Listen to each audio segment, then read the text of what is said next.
mwezi wa Ramadhani mapenzi yanakuwa mengi. Mahaba mengi, kufurisha kwa pamoja ndio maana ya Uislamu.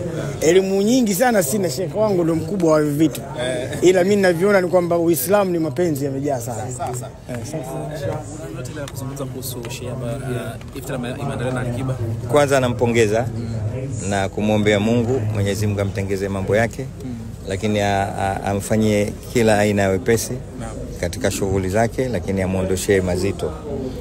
Amefanya jambo kubwa sana kwa sababu hakuna kitu zaidi ya Mungu.